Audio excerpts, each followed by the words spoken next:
itu awalnya kita lakukan Desember 2022. Kita tuangkan ekoenzim 1 bulan sekali, itu rata-rata 2 ton.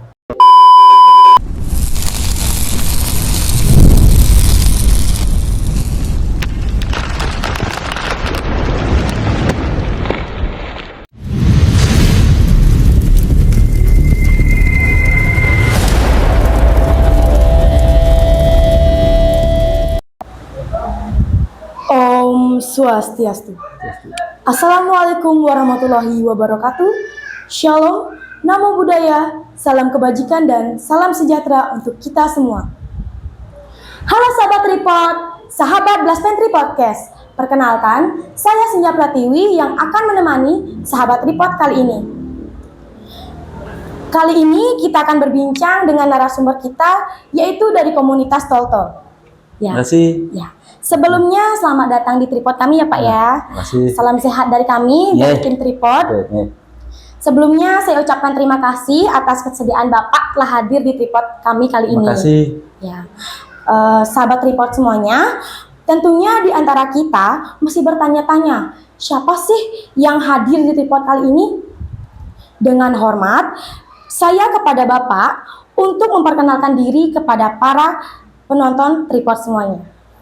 Terima kasih untuk SMP 3 Negeri Belah Batu sudah mengundang kami untuk ikut perkenalkan Tiang Ketua Toltol, nama Tiang yang tren di FB, di media sosial Wayan Gabler ya.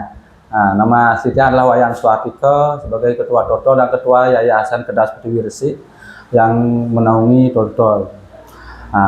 Kami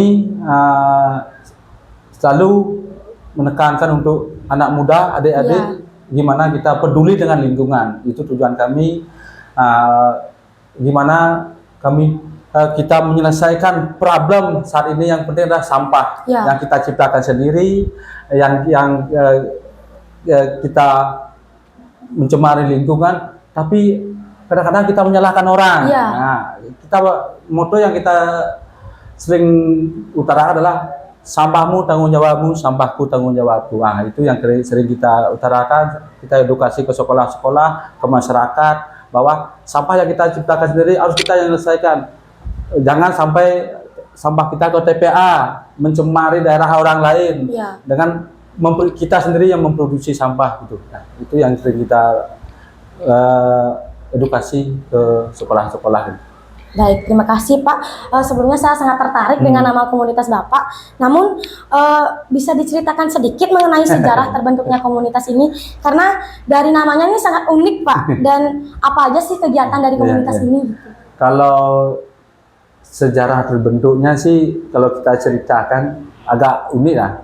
Kita dulu terbentuknya ini 7 tahun yang lalu. Lama ya? Kita 7 tahun yang lalu. Awalnya kita anak muda ngumpul-ngumpul, bilanglah kita seperti yang anak muda pedesaan, ngumpul, ngobrol, kalau tidak minum, kadang-kadang dia berbicara, itulah awalnya kita bentuk. Kok kita gini aja terus, ayo kita apa yang kita bisa berbuat untuk alam lingkungan yang itu. Kita mulai bergerak awalnya di sungai, kita bersihkan sungai, kita beli bibit ikan, anak-anak minta donasi ke warga, ada 1.000, dan kita beli bibit ikan, kita tebar ke sungai. Itu awalnya 7 tahun yang lalu kita bergerak. Nama Toltol itu kemungkinan kita kan berawal dari ngumpul, minum. Itu awalnya. Cari botol. Gitu awalnya. Kalau kita bicara tentang itu mungkin kelihatannya agak negatif, tapi arahnya itu kita rubah menjadi positif. Ayo kita edukasi masyarakat, biar orientasinya kita tidak seperti ini aja. Ayo kita bergerak untuk alam yang kita naungi, yang kita selalu mencemari. Ayo kita bergerak. Itu awalnya. Kalau tol aja sekali kan lucu, dia ada jalan tol. Kita kasih namanya berulang. Tol artinya ada singkatannya juga, toleransi lingkungan. Kalau tol aja kan kemungkinan ada jalan tol, kemungkinan kita bicara ulang-ulang. Tol ada, kalau bahasa Balinya nol tol lulu. Kita kerja ke pantai mengedukasi masyarakat sambil bergerak 1 jam untuk membersihkan sampah plastik yang mencemari pantai, tempat suci kita, lingkungan dan alam sekitarnya gitu dan itu. Luar biasa sekali Pak ceritanya. Apalagi ya di zaman-zaman sekarang nih banyak anak muda yang kayak kurang peduli dengan sampah, dan dari cerita Harus, Bapak tuh ya menginspirasi sekali Pak, dan itu nama yang unik bagi saya. Dan mungkin dari nama unik tersebut apakah ada dampak untuk masyarakat dan untuk lingkungan Pak? Ya jelas. Awalnya kita edukasi pertamanya mungkin masyarakat itu agak risih lah melihat kita. Ngapain di rumahnya aja belum mereka bersihin, sampai bersihin di sungai, di pantai, di laut. Nah, itu kita hiraukan tidak hiraukan. Nah, kita lakukan aja terus. Kita makin lama makin kita ajak teman-teman. Kita datang ke sekolah, edukasi, kita datang ke banjar-banjar, kita membangun komunitas di sana. Ayo kita beri. Mereka membangun komunitas, jangan ikut tol-tol aja, bangun komunitas apa yang mereka bentuk. Seperti di Lord Boncingah umpamanya, di Bitro, mereka bangun namanya lebih banyak, tapi arahnya ke lingkungan. Itu yang kita bangun. Kita membangun, mengedukasi, mengajak masyarakat untuk peduli. Sedangkan belakang ini kita punya acara besar untuk menjernihkan Danau Batur. Itu semua awalnya dari teman-teman kita bernaung di bawah Forum Pegiat Lingkungan. Itu ada lebih dari 50 komunitas pegiat lingkungan bernaung di bawah Forum Pegiat Lingkungan Bali. Nah, di sana kita berdiskusi, menyatukan persepsi bahwa kita harus memelihara lingkungan. Kita punya kegiatan besar menjernihkan Danau Batur. Itu awalnya kita lakukan Desember 2022. Kita tuangkan ekoenzim 1 bulan sekali, itu rata-rata 2 ton, 2000 liter per bulan. Nah, sekarang itu sudah berjalan sambil kita edukasi. Sekarang Pemkab Banglinya yang berkelanjutan untuk melakukan penuaan ekoenzim dengan mengarahkan OPD-nya masing-masing. Nah, kita sudah berjalan sekian bulan. Sekarang ekoenzimnya Pemkab Banglinya melanjutkan. Itu kita lakukan bersama Forum Pegiat Lingkungan Bali. Di sana ada banyak komunitas seluruh Bali. Itu yang kita lakukan hari ini, di mana kita menjernihkan air yang kita konsumsi. Karena Danau Batur itu adalah tandon air kita terbesar di Bali. Gianyar yang paling membutuhkan. Nah, kalau itu rusak, kita ikut rusak. Nah, karena danau itu banyak kegiatan, di sampingnya ada limbah dari hasil rumah tangga, seperti minyak jelantah, deterjen masuk ke semua ke danau. Apalagi ada limbah pertanian yang ada pestisidanya. Itu kita tuangkan. Sebenarnya ekoenzim itu adalah katalisator. Dia mampu mengurai zat kimia yang mencemari air kita. Nah, itu kita lakukan bersama-sama. Mudah-mudahan ini adik-adik SMP 3-nya mau melakukan seperti itu. Kita siap support, kita siap bantu. Ayo membangun sama-sama untuk gimana kita peduli lingkungan, gimana kita untuk generasi penerus kita harus peduli dengan, karena alam ini tidak ada duanya. Inilah dunia kita. Kita hidup, kita menghirup udara. Kalau tidak pelihara, mungkin kita akan mendapatkan hal yang lebih jelek dari hari ini. Nah, itu tujuan kami untuk di lingkungan. Ya, saya sependapat sekali dengan Bapak ya. Kemudian akhir-akhir ini kita kan banyak melihat kejadian-kejadian yang berkaitan dengan sampah. Misalnya, beberapa tempat pembuangan sampah ada yang kebakaran, sehingga masyarakat atau pemerintah harus mencari solusi terhadap masalah ini. Menurut Bapak, bagaimana sih cara menyikapi hal tersebut? Kalau dari kami, komunitas Totol, kita sangat serius menyikapi itu. Kenapa? Satu, seperti yang Tiang bilang tadi, sampahmu tanggung jawabmu.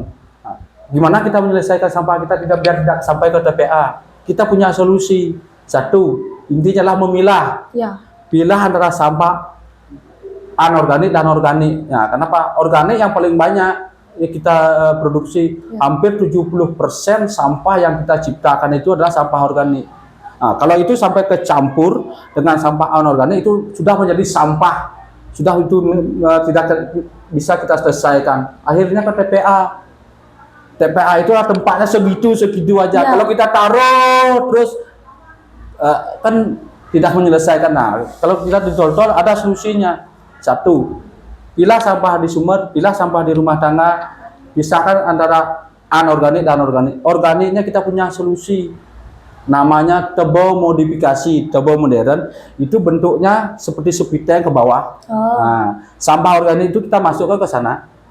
Kalau itu sudah selesai memilah, masuk ke sana, akan dia terurai karena sampah organik itu mudah terurai di tanah dan tidak. Kalau kita kecampur dengan sampah anorganik, anorganik itu tidak bisa terurai.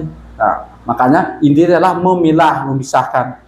Pisahkan itu, nanti organiknya masukkan ke tebo modifikasi, itu akan terurai di tanah, bahkan menjadi nutrisi bagi tanah kita. Itu. Nah, itu intinya memilah. Intinya kalau udah sama TPA itu penuh, overload, kebakaran, kita jangan membawa sampah ke TPA lagi. Nah, itu konsepnya kita jangan menambah TPA, membawa beban TPA lagi. Selesaikan di sumber. Bila organiknya kita terurai di tanah. Nah, itu yang kami terapkan. Kalau SMP-nya bisa, kami siap berkolaborasi, bikin tebo, kami siap edukasinya. Ya, dari contoh pelaksanaan itu mungkin saya dapat menyimpulkan kalau semisal kayak di rumah saya tuh Pak, ya banyak kayak daun-daunan tuh. Kayak pernah dari cara Bapak itu tebo apa tadi Pak? Tebo modifikasi. Kalau dulu tebonya itu kan tebo namanya tanah luas. Sekarang tebo itu sudah menjadi rumah, menjadi garase, menjadi toko. Tidak ada tebo lagi. Nah, kita punya konsep bikin tebo ke bawah. Ada kasih bus, masukkan sampahnya ke sana. Ruang sempit pun segitiga bentuknya, ada ruang, kita lubangi tanah, masukkan organik ke sana, selesai, terurai dia. Ya, itu intinya. Seperti sama contohnya kayak yang di Banjar-Banjar itu disuruh memilah sampah ya rumah tangga. Nah, itu intinya. Intinya adalah kuncinya memilah. Milah, pisahkan sampah, kita punya solusinya. Gitu. Ya, terima kasih. Kemudian dari apa yang Bapak katakan tadi itu juga pastinya akan diberikan perhatian maksimal agar lingkungan ini maupun udara itu menjadi bersih ya Pak ya, dari tujuan komunitas Bapak. Kemudian melihat beberapa postingan dari komunitas Toltol itu saya tertarik sekali dengan pemanfaatan ekoenzim. Nah, bisa Bapak ceritakan sedikit seberapa pentingnya ekoenzim bagi kita semua? Nah, ekoenzim itu penting kita lakukan lah, karena ekoenzim itulah sejuta manfaat.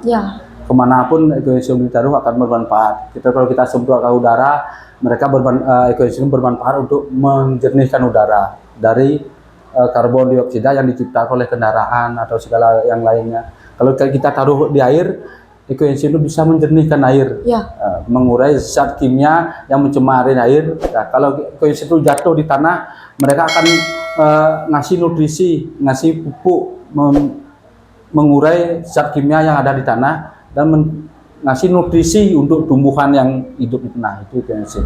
Nah, salah satu ekoenzim itu adalah salah satu penyelesaian tentang sampah organik. Nah, sisa sampah sebelum menjadi sampah ini kita bisa manfaatkan menjadi ekoenzim. Satu, kulit buah.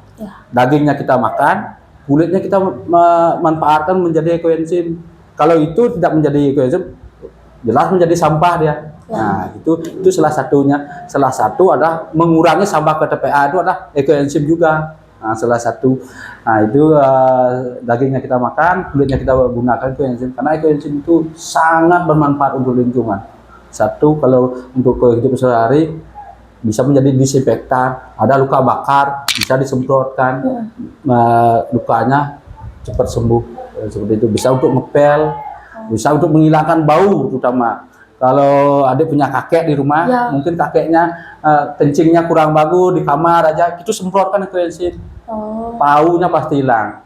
Berarti artinya kita orang tua itu betul-betul kita peduli dengan baik, bisa dengan ekoenzim juga. Ya, terima kasih atas penjelasannya. Dari ekoenzim itu saya melihat banyak sekali manfaatnya. Namun dari sekolah kita itu kan mengadakan yang namanya tuh P5, yaitu tentang proyek. Jadi dari proyek itu kita mengadakan tuh praktek untuk membuat ekoenzim. Nah, kebetulan dulu ketika saya kelas 7 itu ada praktek ekoenzim. Namun itu bukan di kelas saya Pak, di kelas yang lain, tapi seangkatan dengan saya. Dan saya ingin tahu bagaimana sih langkah-langkah pembuatan ekoenzim. Saya bisa Bapak jelaskan langkah-langkahnya? Ekoenzim itu pertama kali ditemukan oleh Dr. Rusukon. Dr. Rusukon itu dari Thailand. Yang menyebarluaskan ekoenzim adalah Dr. Joen. Itu kita sempat ketemu mengantar Dr. Joen melihat Danau Batur. Ekoenzim itu rumusnya adalah 1-3-10.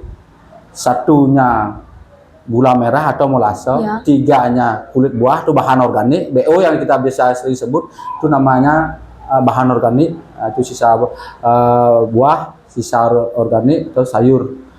10-nya itu air. Nah, rumus ini baku, jangan coba-coba menambahkan atau mengurangi.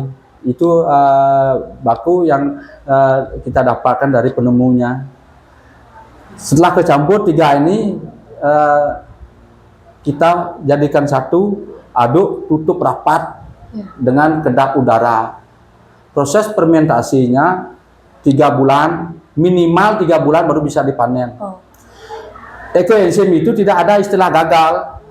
Andai kata tutupnya agak longgar, kemungkinan BSF lalat itu, tentara itu bisa masuk, bertelur dia, jatuh dia ke dalamnya, tumbuh ulat. Itu bukan belatung, itu namanya maggot. Nah, itu nutrisinya bagus untuk pakan ikan, pakan ayam, burung itu bagus nutrisinya. Itu bukan belatung namanya, itu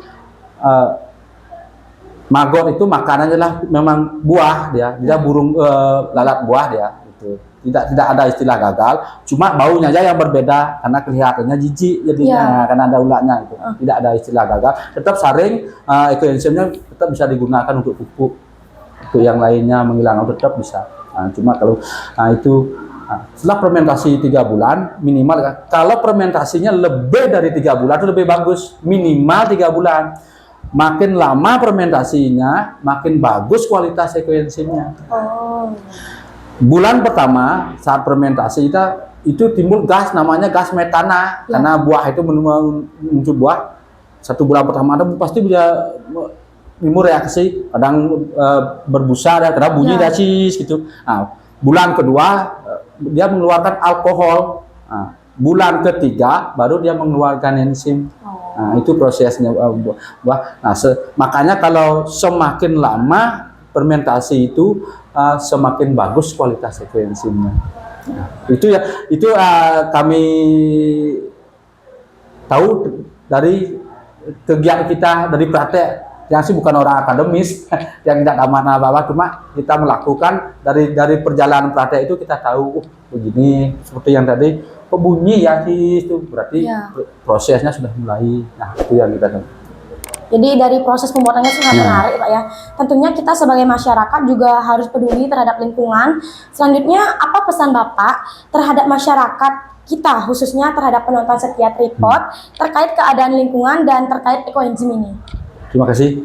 Nah, pesan untuk masyarakat dari kita komunitas, ayo kita bangun motivasi untuk masyarakat, untuk lingkungan yang lebih baik, untuk generasi kita. Hari ini kita tidak melakukan sesuatu untuk lingkungan, selamanya tidak akan selesai masalah sampah. Satu, kita selalu memenuhi TPA. TPA itulah tempatnya cuma segitu. Kalau kita tidak selesaikan, ayo seperti yang bilang tadi, sampahmu tanggung jawabmu, sampahku tanggung jawab. Ayo selesaikan sampah kita sendiri. Kita selesaikan di rumah organiknya, kita pilah anorganiknya, tabung ke bank sampah. Selesaikan residu, itulah kerjaan TPA. Itu adalah fungsi TPA, adalah mengolah residu yang dihasilkan oleh masyarakat kita. Kalau masyarakat tidak mau peduli, selamanya masalah sampah ini tidak akan selesai. Ayo kita bangun sesuatu, terutama adik-adik, teman-teman Tripod SMP Negeri 3 Belah Batu sudah mulai melakukan memilah sampah, membuat ekoenzim, berarti mulai peduli. Ajak teman-teman, ajak kakak-kakak, ajak orang tua. Bagaimana kita berperilaku di sekolah, itu kita terapkan di rumah. Ajak orang tua untuk peduli dengan sampah. Jangan selalu menyalahkan sampah kita salahkan klien, salahkan kepala desanya, salahkan TPA-nya, salahkan truk datang sampah. Itu masalah kita, harus kita selesaikan. Jangan menyalahkan truk lambat datang. Nah, itu. Ayo kita selesaikan sampahnya. Itu dari kami, ajakan kami, kita bangun gimana kita menciptakan peradaban yang lebih baik untuk lingkungan. Terima kasih tadi. Selanjutnya kami minta satu kalimat untuk kegiatan hari ini nih Pak. Karena Bapak tadi sudah menjawab dari beberapa pertanyaan saya, jadi kami minta satu kalimat untuk kegiatan hari ini. Satu kalimat, jangan selesai hari ini. Ya. Ayo kita berkelanjutan. Masalah lingkungan itu adalah tanggung jawab kita bersama. Tanggung jawab adik-adik sebagai generasi harus suarakan masalah lingkungan. Hari ini SMP Negeri 3 Belah Batu hebat. Baik, Bapak. Ini sangat luar biasa sekali sudah menjawab pertanyaan dari saya, dan saya tuh sangat puas sekali dengan jawaban Bapak mengenai ekoenzim, karena saya mengenai ekoenzim ini agak sedikit kurang pemahaman, Pak. Jadi terima kasih sekali atas jawaban Bapaknya tadi. Ayo kita belajar bersama-sama. Ya. Bapak tidak mengerti apa-apa dari segi pengalaman yang Bapak lakukan sehari-hari. Itu yang kita ajak bersama. Kita berbagi, Ya. bukan menggurui ya. Kita berbaginya. Ya, sebelumnya saya senang sekali dapat berbincang dengan Bapak. Namun apa daya, waktu yang tidak memungkinkan. Sekali lagi saya ucapkan terima kasih banyak atas kehadiran Bapak telah hadir di Tripod kali ini. Terima kasih. Ya. Semua. Sahabat Tripod, mari kita peduli lagi terhadap lingkungan sekitar. Lingkungan yang bersih menghasilkan jiwa yang sehat. Akhirnya saya pamit undur diri. Kita lanjutkan lagi pada edisi Tripod selanjutnya. Sekian, terima kasih, dan saya tutup dengan Paramasanti. Om Santi Santi Santi Om. Assalamualaikum warahmatullahi wabarakatuh.